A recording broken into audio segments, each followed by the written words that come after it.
tracking strategic developments in the ad and marketing world and updating you with the latest in the industry is what we are here for. Welcome to yet another episode of Brandstand and get ready to be hands-on with all the happenings in Brandland.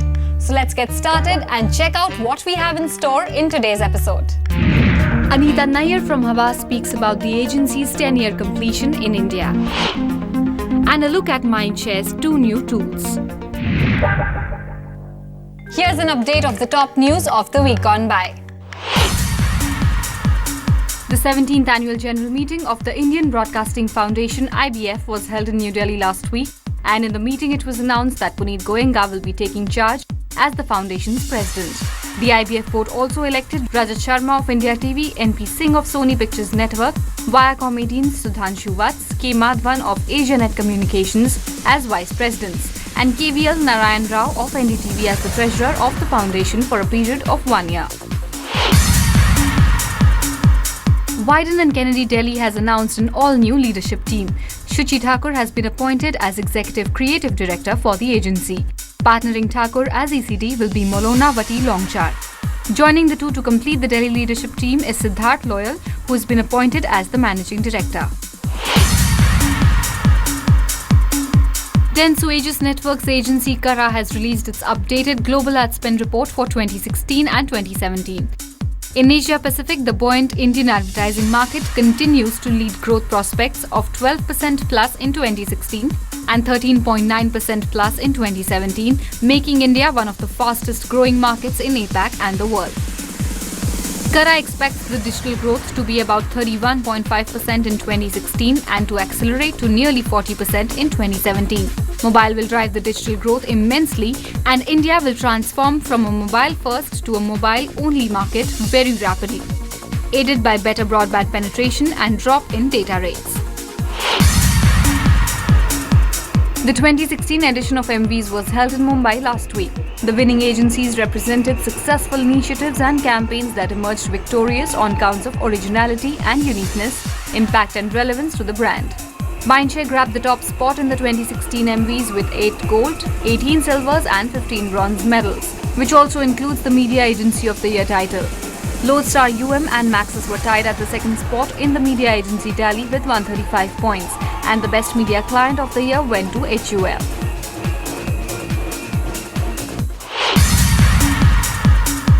Dentsu Aegis Network has announced the launch of data sciences in India in an attempt to help clients and marketers understand and predict the influences of human behavior on media and advertising. Led by Gautam Mehra, Chief Data Officer Dentsu Aegis Network India, along with Vivek Bhargava, CEO iProspect India, the division houses a capable team of economists, statisticians and computer scientists. Independent media agency Havas Media Group has turned 10 recently. The agency has launched a campaign titled #Havas10on10, celebrating its 10 glorious years in the Indian media industry. I caught up with Anita Nair, CEO South Asia, Havas Media, who spoke about the agency's decade-long journey in the country and the road ahead. Welcome to Brandstand, Anita. Thank you. So Havas has completed 10 years in India and you've launched a campaign called #Havas10on10.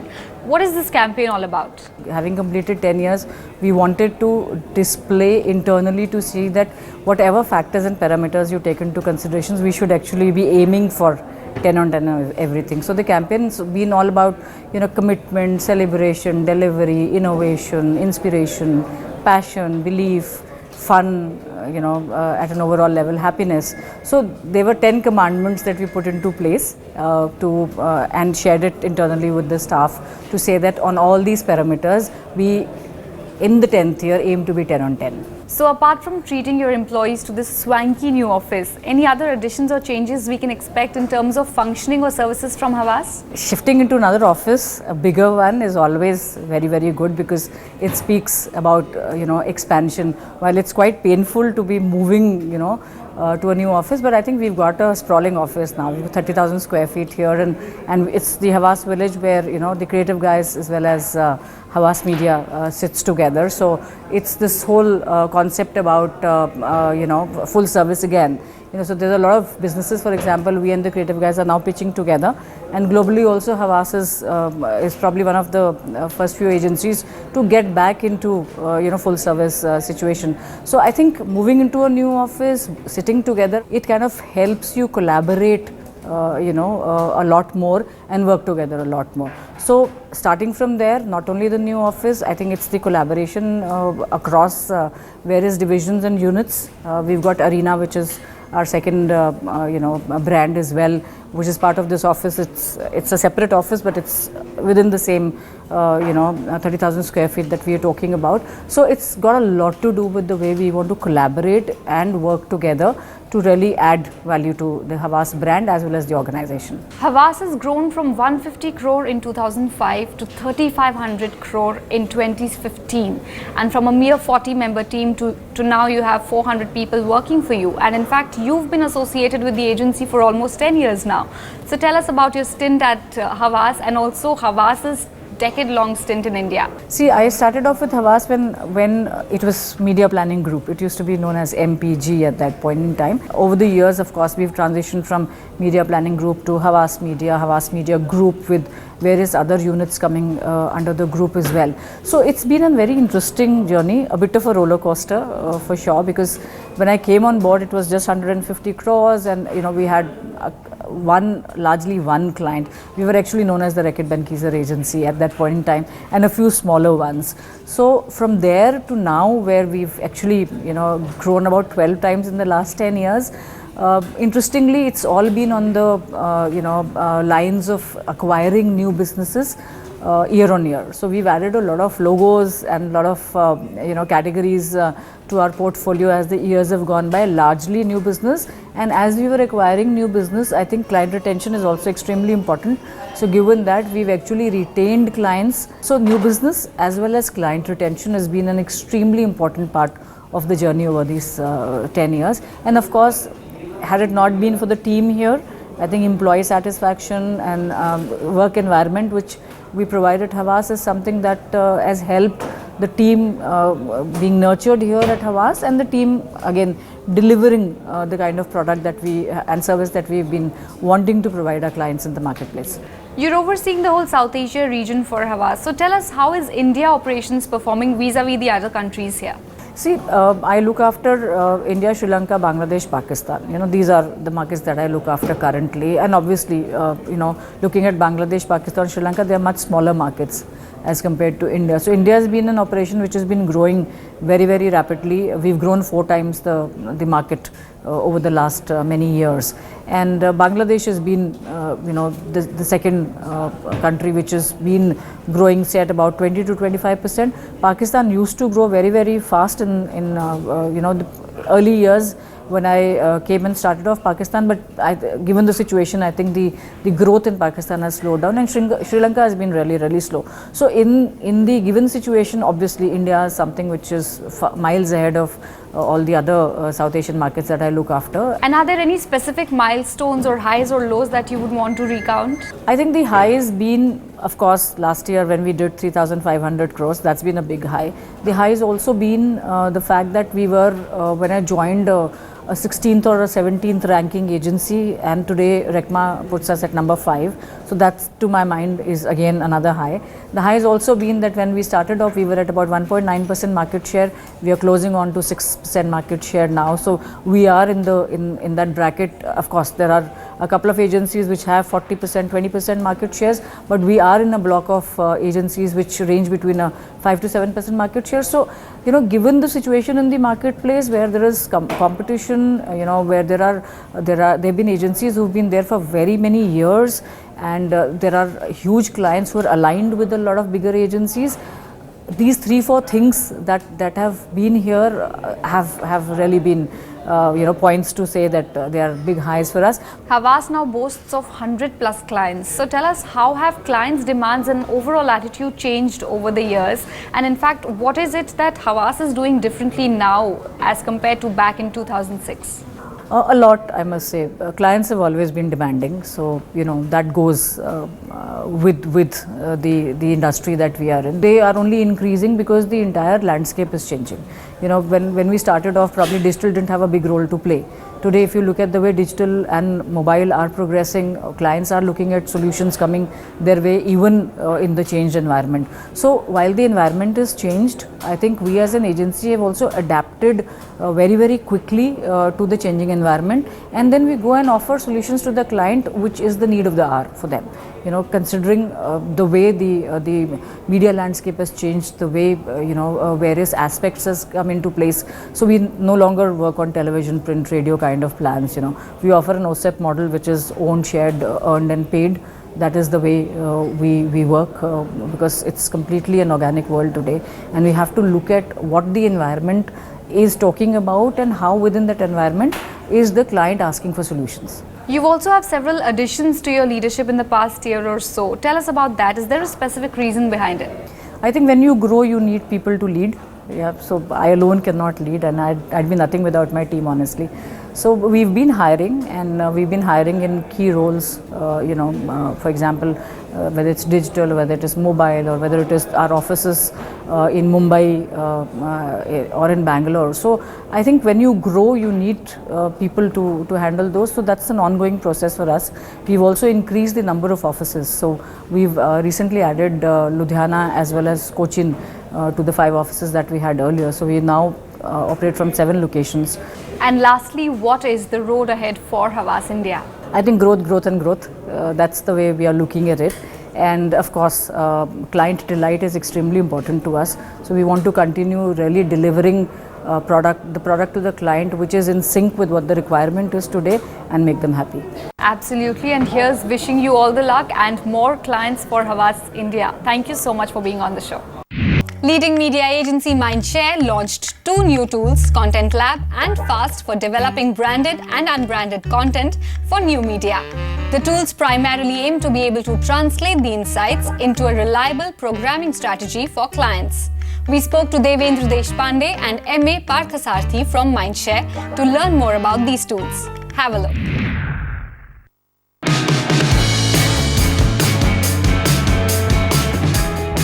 MEL 2016 was the launching pad for 2 very vital and effective tools by Mindshare, one of India's largest full-service media agency. Titled Content Lab and Fast, the 2 tools will enable clients as well as the agency use best practices in digital content marketing by marrying cutting-edge data science with content creation across languages nationwide. Mindshare partnered with Culture Machine to launch Content Lab as part of their Content Plus division.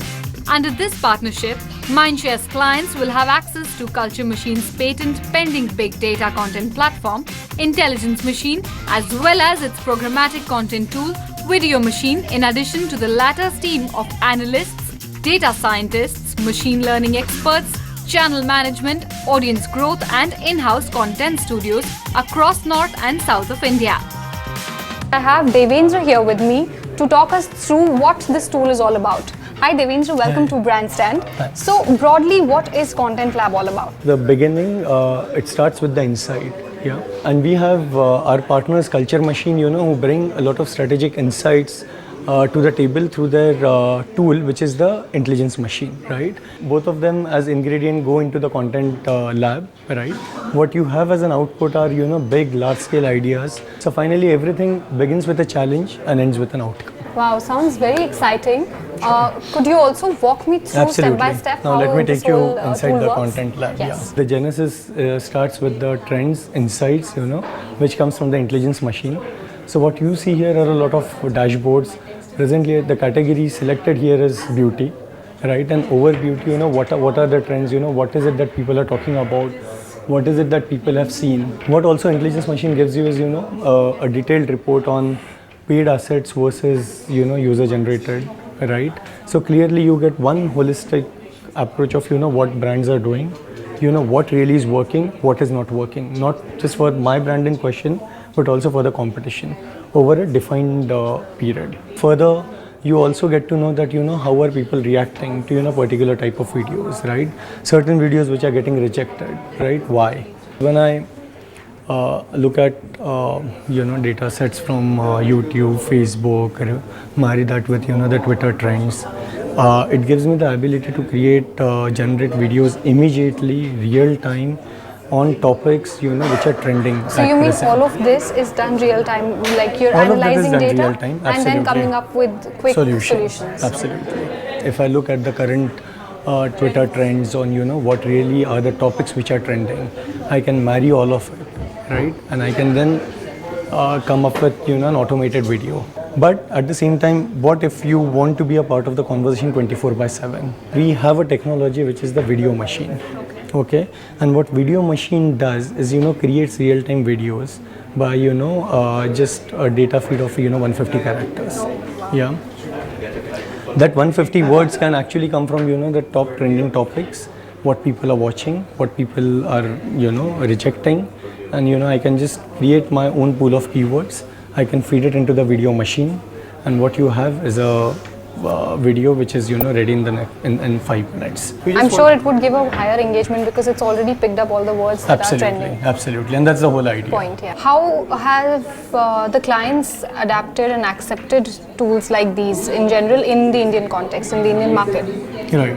No, I think all of our clients have actually accepted it, and they want more of it now. So Right. for them it has become more of a gospel template to start with. So whether it's the framework and the insights, intelligence machine tool, video machine, so the examples that I showed you are actually client testimony for that. Absolutely, and all of this sounds very exciting, and even in the long term for a client perspective, it sounds very high value. Absolutely. So great, thank you so much for speaking Thanks, to us. pleasure. And I'm going to go next door to check out what the other tool from Mindshare is. The other tool is called FAST. Spread across 9 screens, FAST is a data analytics tool which will give the audience live demonstration on data execution in the programmatic digital space. It's a combination of technology plus people skills plus data. Welcome to Brandstand Maps.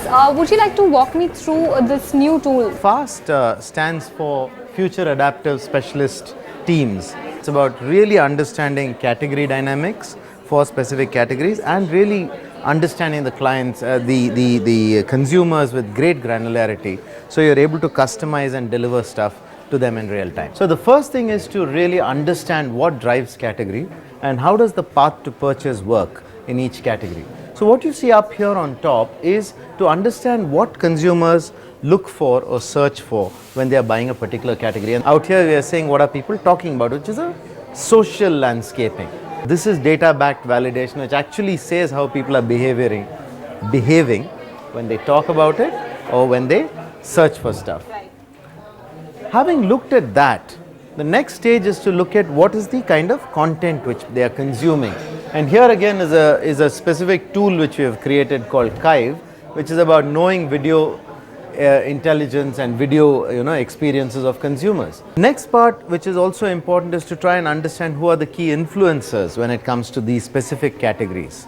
And for different categories, obviously, you would have very different influencers and their own circles of influence, which helps us define whom should we really influence in order to get out the maximum messages.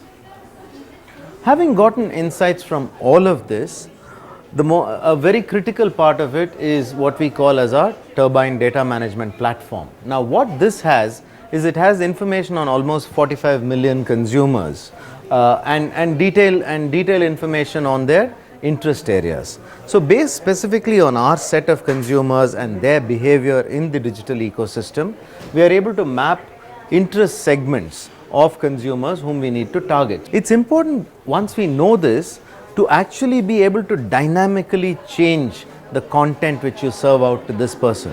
Based purely on those triggers and those insights, you're able to serve out dynamically different content for each set of consumer.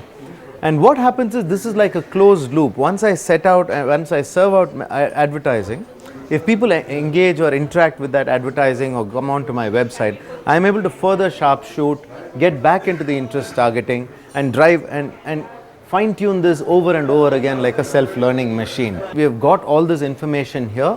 Does it impact our business finally, and how has it resulted? And this is where we look at a platform called the Data Mart, where we pull in all the information across input, output and outcomes. So at a first level you have a kind of a business overview. It just says which markets are performing, how are they grown over same period and so on and so forth, right? But drilling down deeper, I am able to look at specifics as to how is my brand share working versus others, in line with, say, my spend on above the line and below the line and so on and so forth. It takes into account things like brand measures and brand metrics. It takes into account dealership and distribution effects. This is a tool which helps give, a brand manager access to information like never before, because typically, you spend 80% of the time trying to collate information and 20% of the time trying to understand it. But here it just flips it on its head, because you have all the information at your fingertips, and then it's just a question of interpretation. So I would be able to look at saying, okay, this is the way I've invested my money across different sites. How are they translating to, say, engagement or clicks and versus spend? And I'm able to optimize all this delivery again in near real time. Typically, a client goes to a media agency for media planning, but Yes. it's constantly changing now. We've seen media agencies come up with very creative solutions using data and creativity. So how is the acceptability, especially in the Indian market? I think while some of the underlying principles have always been the same, it's just the amount of data and technology and insights which are available today has just grown dramatically. So today our clients are very thrilled to see this kind of solutioning coming from us. And obviously different categories have different levels of data availability, and different clients are perhaps at different stages. And to be honest, even we are learning every day, because nothing is fixed in this. The kind of partnerships we use, the kind of tool sets we use is changing and evolving every day, because that's the speed at which technology is growing. Both tools seek to work on creating and delivering unique and differentiated content for the digital environment.